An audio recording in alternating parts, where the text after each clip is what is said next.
Welcome to Career Tools. This is Wendy. And this is Amanda. Today's cast, Time Management and the High C, Part 1 of 2. The questions that this cast answers are, what are High C's weaknesses when it comes to time management? What can High C's do to mitigate their weaknesses? And how can High C's improve their time management skills? If you want answers to these questions and more, keep listening. Y'all, you're running out of time to register for M Conference. October 9th and 10th, we'll be in the DFW area. We're hosting our executive level event, the M Conference, and we'd like very much to invite you to come and see us, meet the Manager Tool speakers, learn from fellow executives, and really hang out. 2 full days of content and networking, plus Mark and Mike. Sign up at manager-tools.com/training. Career Tools has been giving guidance about the specific skills we can use in the workplace, how our behavioral tendencies affect them, and how we can save ourselves from ourselves for years. And finally, after years and years and years, we've got round to time management. And probably all of you are thinking you can't manage time, which is true. But there are ways that you can use time more efficiently, and there are ways that we get in our own way and don't use time efficiently. And in this guidance, we're going to talk about some common High C behaviors and how those behaviors affect the way High Cs use time and how we can get out of our own way and use time more effectively. All right. So what we're going to cover is involve people early, lower your standards, speed up decision-making, manage resistance to change, and maintain an efficient pace. And before we start, for everybody who's thinking, I don't know what DISC is, what are these letters? We're going to quickly go over the model so that you know what DISC is. So DISC is a behavioral model, which means we look at people's behaviors and then we look at groups of people and we look for similarities in the way they behave so that we can predict what they might do or how they might think or how they might approach a situation. And we look at those behaviors on 2 axes. So we look at the difference between the way people approach tasks and the way they approach people. And then we look at the difference whether they are assertive or reserved. So if you think of that, that's 2 axes. And if you think of all of the permutations, there's 4 permutations, D, I, S, and C are the names of the 4 permutations. So a high D is made up of being assertive and task focused. So if those people walk into a meeting room, they're the people who walk in, they are assertive, so they take over the room, they know what they want to do, they check off the list of things they want done, and they walk straight back out again because their focus is on getting tasks done. If you have a high I, and they walk into the room, again, they're assertive, so they take over the room, but their focus is on people. And so they want to greet everybody. They come in, slap everybody on the back, shake everybody's hands. They do all of that before they get round to the tasks. The high S's are people focused like the I's, but they're reserved. So they come into the room much more quietly. They would come in and just maybe stand by the door and assess what's going on, look at who is talking to each other, and then they might walk up to people just quietly and gently, one-on-one, and shake people's hands and say, how are you? And introduce themselves to the meeting that way. A high C is also reserved and task-focused. So that means that if they go into a meeting, again, they do it like a high S. So they might, again, stop by the door and start to assess what's going on. But they are focused on what they're bringing to the meeting in terms of data. And do they have the evidence? Do they have an agenda? They want to know what's going to happen in the meeting and what decisions are going to be made, what information they need to have in order to check off the tasks that are going to happen in that meeting. So each style approaches the same situation differently, and there's no best style. They all have their pluses and minuses depending on the situation, and we need all 4 to make a good team. And in this cast, we're going to specifically talk about high Cs. Right. So when talking about high Cs, just know that, again, above all else, they want to be accurate. They want precision. And sometimes when it comes to time management, it takes them a little bit longer to respond or get things done. So that's really what we're going to dig into today. So first, let's talk about involving people early. High Cs, again, are reserved and task focused. This combination means that they would far rather work on their plan than show it to anyone. They also like to work alone. Mm-hmm. They have a tendency. Yeah. So when they do present it to people that it affects, they often find that they have to redo the work because it's not suitable, viable, or otherwise won't work. And their feelings are hurt, right? They work alone, they present it to people, and then they find out probably way too late in the process that it's not exactly what the other folks wanted. The high D has the same problem, that they have to do rework, but it's for a different reason.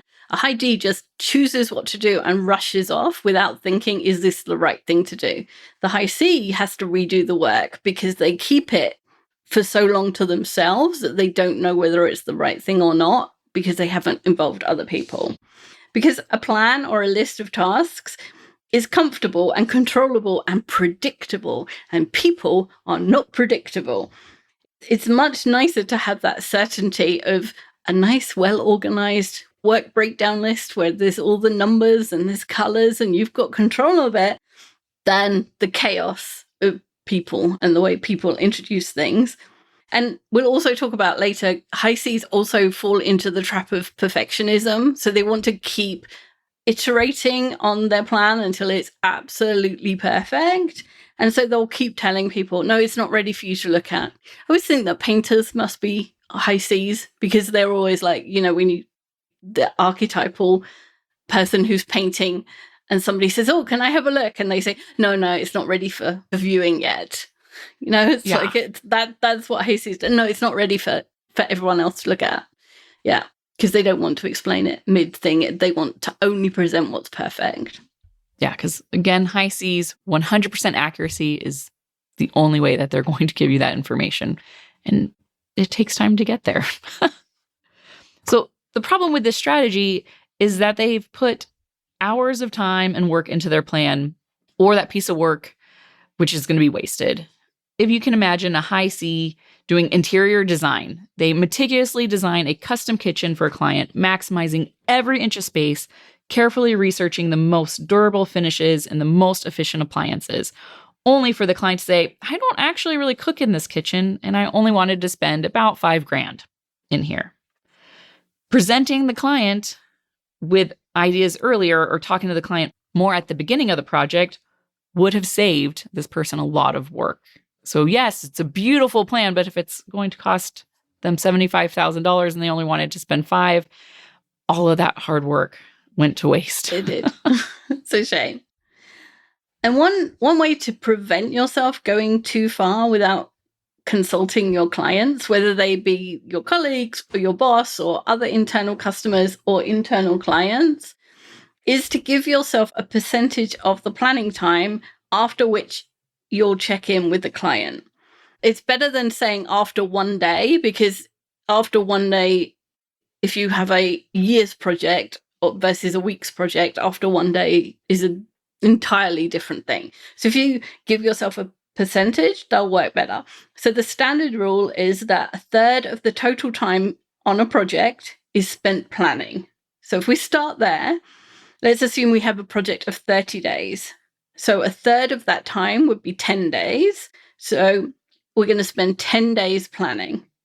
And then let's say we check in with the client after 10% of that time. So that would be one day. If the project is 3 months, 1/3 of the time planning would be 1 month. 10% of a month is 3 days. So you would check in with the client after 3 days.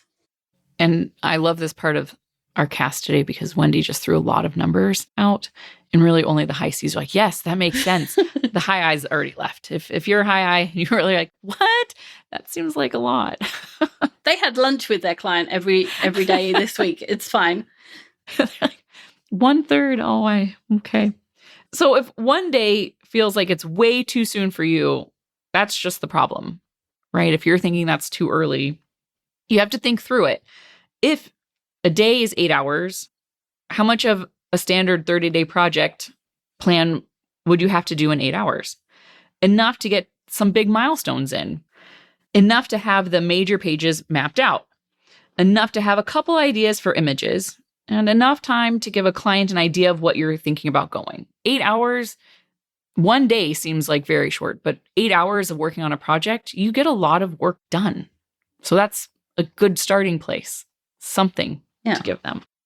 And that's all you want at this stage. You're not going to have a meeting where you're going to show them the project plan in detail. We're not talking about 800 lines of a project plan. What we're talking about is a check-in where you say, hey, I'm looking at using the Carrera marble that we used in your bathroom and maple cabinets and Miele appliances, and the total's going to be between $50,000 and $75,000. Is that what you were thinking? And the client says, I don't cook. I was thinking 5,000. And now you don't waste the next 10 days working on something that your client doesn't like or didn't ever envision. And it's the same with work things, right? If you're a graphic designer and you say in 8 hours you can present them your boss with 3 treatments of what you think his idea is, and all of them have some screaming bright orange in them, and he takes one look and says, I hate bright orange. Well, that's a good thing that you know that now, because otherwise you're going to spend days working on treatments that have bright orange in them. So this is it's not detail. It's just the highest level check of, am I on the right road? Can I continue down this road without wasting my time? Yeah, just choose the correct path, right? Mm-hmm. You have to have some insight. And once you get to this point, especially when you're talking about the first check-in, you're going to have to force yourself to keep checking in at regular intervals. So when you get to 20%, when you get to 30%, and so on, you will have to even put a reminder in your calendar. Hey, check in here, right? Because we might not think about it, but check in early and often. Another example is, think of an aircraft like guidance system. I mean, that's essentially how the check-ins work. Airplanes are never exactly on target, but with thousands of frequent small adjustments, they stay close enough to the line that between their departure and arrival, I mean, they get there safely in that small window that they're supposed to get there, right? They're having constant checks to keep on the right path. And that's all you want to do here. So whether it's putting in reminders every day to like just touch base with your client, make sure you send them a snippet or a sample, and when we say clients, we don't necessarily mean just customers. This can be your peers, your colleagues, your boss, right? We're just going to say clients because it's easier. Mm-hmm. But just check in. It saves you time on the back end, really. And frequent, shorter interactions may feel less efficient, like you're wasting time, because like if every day I have to talk to someone for 10 minutes, that's less efficient than talking to them once for 60 minutes. But it means that you waste less work overall. And so in the long run, it's more efficient. The wait is finally over. We're proud to introduce our Pathways to Professional Excellence, a game-changing license structure crafted to propel your career forward. From your first job to the boardroom, we've built the system to fuel your professional growth. Whatever your current career level, we have the tools to help you succeed. Career tools for career development, manager tools for effective team management, and executive tools for strategic leadership. This isn't a simple update. It's a transformation in how we help you be successful with your career. With manager tools, you'll always have the right resources at your fingertips, no matter where your career takes you. Are you prepared to supercharge your professional growth? Your customized pathway to career success is ready and waiting. Together, let's transform your career ambitions into remarkable achievements. Let's talk about lowering your standards, right? It sounds counterintuitive. Please don't turn off. Yes. I was worried at the outline. I was like, oh, I don't know if we should just hide this one, right? Because the one thing that high Cs do not want to do is lower their standards because, again, it's all about the accuracy, the precision. That's what they value. That's what you value if you're high C and you're listening to this. But when it comes to your time management, 80% is okay. I know you've heard it. People have told you, especially in the process of getting a project done or working with other people, 80% along the way is okay. So you might have to, dare I say, lower your standards. Now, I say 80% just as a number to throw out there, which I think I just lost another 5 people because that's not accurate data. But figure out what your standard could be. That's not 100%. So we know you have a meticulous approach when you do tasks because your precision is necessary, but you don't have to apply the standard to every single task that you do. So no matter how big or how small, it can slow you down enormously. So again, you have to decide which tasks, and we'll get more into that. So the most effective way to overcome this idea that you have to do everything to the same level of precision is to ask yourself, what level of precision does the person who asked you to do the task, or the person who needs the task done, what standard do they need it done to? So for a simple example, let's say the colleague who's sitting next to you says, what's 115,000 divided by 300? So the answer, because I used a calculator, is 383.33 recurring. But if you know that your colleague is working on monthly projections and $300 is the cost of a product and 115,000 is probably their revenue rounded up or down, they don't need the answer to 3 decimal places.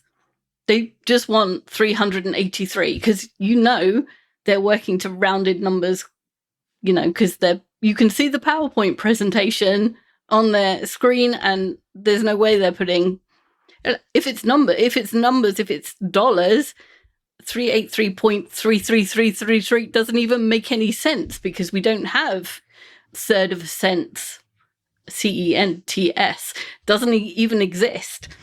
On the other hand, if you're in a pharmacy and your colleague is measuring drug doses, then that 3 recurring might actually be life or death. So yes, you do need to know that it's to that level of precision. So the standard to which the work needs to be done is defined by the person who requests it, not by the person who does it. And the problem with high Cs is they decide how to do the standard to which the work is done, and they decide that it's done to their standard, which is always really high, which is a good thing, except when it's way too high for the job they're doing, and that slows them down, and then other people do their job quicker, and the high C wonders why they're being left behind, or they're getting negative feedback, or they get a negative review at the end of the year when they think, I've done really good work. And the answer is, yes, you did really good work, but you did really good work that was less than everybody else. And Wendy, it was really interesting. I was chatting with one of our clients earlier this week and had this exact conversation. We were talking about communication and the different profiles. And she's like, if you could just mention to some of my high Cs that, they take weeks to just respond. And then they come with this beautiful thing that I didn't even know they were working on. Can you just mention it? Because that's a lot of time. I said, I will, because they're doing beautiful work, but nobody knows sometimes about it. And then they present it and they're like, oh, that's not where we were going with this. So it was at the top of my mind. Mm-hmm. Now, with the example of monthly projections, you can guess why a colleague wants an example and to what standard they need the work. In other examples, you may need to ask. So if you don't know what standard they want, you have to ask the question, right? We know what standard you want, but you don't know what standard they want. And they might be at 80%, right? That's what I was referring to earlier. The 80%, half the world's okay with it. It'll be okay. Yeah, and a high D or a high I want a faster answer and less precision. If you take a week to answer a high D to perfection, they're banging their heads against a wall somewhere. So my dad is a high C. When he's putting furniture together for me, I have to leave the room because otherwise we just get into a fight, because he takes the IKEA furniture out. Like, all the high Cs are going to say, this is the way you do it, but this is not the way I do it. He takes the furniture out of all of the packaging, and then he takes the packaging to another room because it's in his way. And then he takes all the things out and he counts them to make sure he has all the pieces. And then he lines them up by size and type on the floor so he can see where they all are. And then he matches them to the instruction book. And then he reads the instruction book. And then he reads it again. And then he puts all the pieces, the big pieces, out so that he knows what order he's going to use them in. And then he reads the instruction book again. And then he starts to put the furniture together. And at that point, I've already lost my mind because I'm a high D, and I would have started putting furniture together like when he was undoing the boxes. Like, I would have just started. And it just drives me mental. And if a high D says to you, I need a report on X, they just want the report. I said to Elizabeth, our finance director, yesterday, how much has product sold in the last 3 days? And she said, oh, I can't give it to you because of QuickBooks and this and that and the other. And I'm like, I just want like 120,000 or 12,000. That's the level of precision that I want, right? And a high D would rather have that now than $119,352.73 in a week. It's just a different way of approaching the same situation. And if you can appreciate that, you can get a lot of work done really quickly because you don't have to go to the level that you would want to. Yeah. That'll save you a lot of time. Be like, oh, yeah, I can ballpark that. Mm-hmm. And get some time back, because that's the one thing we don't get more of, right? That's why time management is so important. Now, how do you go about getting this information? Well, you can ask, do you need a high-level system architecture diagram, or are you looking for a detailed network topology with specific hardware components? Those things can help clarify whether your colleague needs a quick overview for a brainstorming session or a comprehensive plan for implementation. Again, are you looking for high level, or do we need to get into the weeds? But you do have to ask. And having thought through what the various levels of detail would be in your role could be helpful. If you haven't thought about it before, you need to create a rubric to help you refer to it, and you can keep this just for yourself. If you haven't thought about it before, like, what are the levels of detail in my job? Like, what could I offer people, as in some examples of levels? Do you want this, this, and this? What would those things be? Like, just thinking that through so that you can do that in future is a good idea. And if you use this technique, you'll probably discover that 50% or more of your tasks don't require the high standards that you have been applying universally. And don't think of this as reducing the quality of your work overall. Instead, it's about matching your effort to the actual requirements of the task.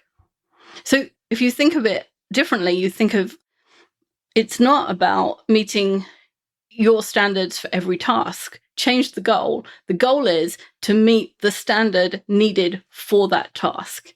If you can meet the standard for the task itself 100% of the time, you've reached the goal, right? Yay. And you may invest less time in some individual tasks, but you're ultimately being more effective. You'll complete more work, allocate your energy more efficiently, and contribute significantly more to the organization as a whole. So having shocked you with telling you to involve people and lower your standards. I feel like lower your standards. That was our clickbait. Yeah, exactly. We will leave you with those thoughts for this week, and we will come back next week. I think next week's are slightly less shocking, so we'll leave you to recover for this week, and we'll be back next week with the second part of this cast. Bye, everyone.